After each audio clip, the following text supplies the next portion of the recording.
কক্সবাজারে প্রায় ২৯ লক্ষ মানুষের বসবাস। এছাড়া পর্যটন নগরী হওয়ায় এখানে প্রতিদিন হাজারো দেশি বিদেশি পর্যটকের আনাগোনা থাকে। পাশাপাশি রোহিঙ্গাদের বাড়তি চাপও রয়েছে সমুদ্র নগরীতে। এই জেলায় উন্নয়নের ছোঁয়া লেগেছে পর্যটন সহ বিভিন্ন খাতে। তবে কক্সবাজারের স্বাস্থ্য খাতে খুব একটা আলোর মুখ দেখেনি জেলার মানুষ। ফলে স্বাস্থ্যসেবা নিয়ে মানুষের বিষণ্ণতা দীর্ঘদিনের। স্বাস্থ্যসেবায় সবচেয়ে গুরুত্বপূর্ণ আইসিইউ, সিসিইউর মতো সরকারি সেবা কক্সবাজারের মানুষের ভাগ্যে তেমন জোটেনি, যা নিয়ে বিভিন্ন সময় আন্দোলন করে ক্ষোভ ঝাড়েন সমুদ্রনগরীর মানুষরা। যত অনিয়ম, যত দুর্নীতি এই হাসপাতালে, যেখানে মানুষের মৌলিক অধিকার, 5টা মৌলিক অধিকারের মধ্যে অন্যতম মৌলিক অধিকার চিকিৎসা সেবা, সেই সেবার অন্তর্বর্তী সরকার আসার পরে আরো অবনতি কেন হলো? কক্সবাজারবাসীর চিকিৎসা সেবা আইসিইউ, সিসিইউ অনতিবিলম্বে স্থায়ীভাবে চালু করতে হবে, সাথে ডায়ালাইসিস সেন্টার স্থাপন করতে হবে। যদি এই সেবাগুলো চালু না হয়, এই সেবাগুলো যদি আমাদের সাথে 3 মাসের সিসি ইউনিট চালু হয়েছে বলে 3 মাস পরে আবার তাল বাহানা শুরু করে কক্সবাজারবাসী আজকে আন্দোলন করতেছে। আগামীতে চেক করবে, এখানে কোনো তত্ত্বাবধায়ক বসতে পারবে না, শুধুমাত্র চিকিৎসকই বসবে। কক্সবাজারের স্বাস্থ্যসেবায় এমন অবস্থায় দাঁড়িয়েছে, কোনো রোগীর সমস্যা ব্যাগতিক হলেই নিরুপায় হয়ে চট্টগ্রামে প্রেরণ করতে হয় চিকিৎসকদের। ফলে চট্টগ্রামে পৌঁছাতে প্রায় 4 থেকে 5 ঘন্টার যাত্রাপথে অনেক রোগী মৃত্যুর কোলে ঢলে পড়ে। কিন্তু এমন ঘটনার সাক্ষী আর হতে চান না কক্সবাজারবাসী। এখানে সাধারণ ক্রিটিক্যাল সুযোগ সুবিধা না থাকার কারণে, সকল ইউনিট না থাকার কারণে সামান্য জটিল সমস্যার ক্ষেত্রে রোগীদেরকে চট্টগ্রামে রেফার করতে হচ্ছে। দেখা যায় সামান্য রাস্তার ক্ষেত্রে রোগী অনেকে মারা যাচ্ছেন বা ওখানে গিয়েও সঠিক সুযোগ সুবিধা পাচ্ছেন না।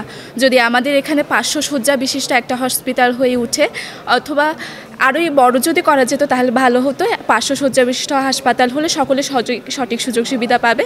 আর তো আগে আর তো মা বোন অসুখ হইলে আর তো সিটাং অথবা ঢাকা জয় হইতো। এটা রাষ্ট্রের সম্পদ, আপনার যেমন অধিকার আমার অধিকার, আমার পায়ের প্রতিবেশী সবার অধিকার। কক্সবাজারে আর চিকিৎসা কেন হচ্ছে না? রোহিঙ্গারা চিকিৎসা পাবে, আমাদের কক্সবাজারবাসী চিকিৎসা পাবে না, এরকম হবে না।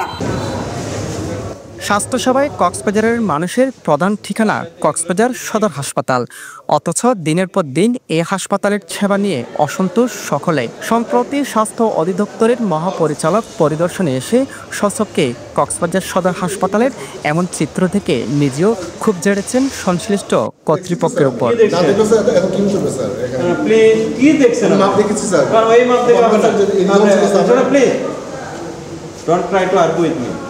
আপনি এখানে তো আপনি আসেন না, আপনি আরে মুখে দিয়েছেন সেখানে হিসেব মিলায়, তো এটা হবে না। তো আপনার অনেক সুনাম আছে, কিন্তু এগুলোর সুনাম থেকে বিচ্যুতি হওয়ার জন্য যথেষ্ট। ভাই এত কথা কেন বলেন আপনি? আমি আউটডোর দেখতে আসছি, সবাই তো এখানে আউটডোর সাইডে ভিড় করার কোনো দরকার নাই। আমি তো অন্য জায়গায় যাইনি, আমি তো আউটডোর দেখতে আসছি।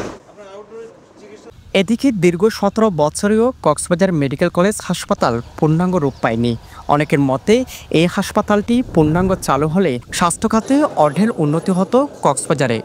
এই নিয়ে সম্প্রতি পেনোয় একটি প্রতিবেদন প্রকাশের পরপরই টনক নড়ে কর্তৃপক্ষের, যা উপদেষ্টা পরিষদের চূড়ান্ত অনুমোদন পেয়েছে মেডিকেল কলেজ, যেখানে থাকছে 500 শয্যা বিশিষ্ট হাসপাতাল। কক্সবাজার মেডিকেল কলেজের উপদেষ্টা পরিষদের চূড়ান্ত অনুমোদনের খবর সামাজিক যোগাযোগ মাধ্যমে ছড়িয়ে পড়ার পরপর বাঁধভাঙা উল্লাস কক্সবাজারবাসীর মনে মনে। তাদের দাবি কক্সবাজারে মেডিকেল কলেজ হাসপাতাল দ্রুত বাস্তবায়নে। এটি আমাদের বিজয় হিসাবে দেখছি। আজকে আমরা খুবই আনন্দিত, কক্সবাজার মেডিকেল কলেজ হাসপাতালে অনুমোদন দিয়েছেন। আমাদের প্রস্তাবটা থাকবে এটি গতানুগতিক মেডিকেল কলেজ না হয়ে এটি একটি আধুনিক মানে এবং বিশ্বমানে একটি মেডিকেল কলেজ হাসপাতাল হবে, এবং যাতে শুধু বাংলাদেশ নয় সারা পৃথিবীর ছাত্ররা এখানে এসে লেখাপড়া করতে পারে। আমাদের জন্য বেশ উপকার হইব। আমরা সবাই আরও এটা উন্নত মানের হয়, যেন আমাদের ঢাকা চিটাং যাওয়া না লাগবেন।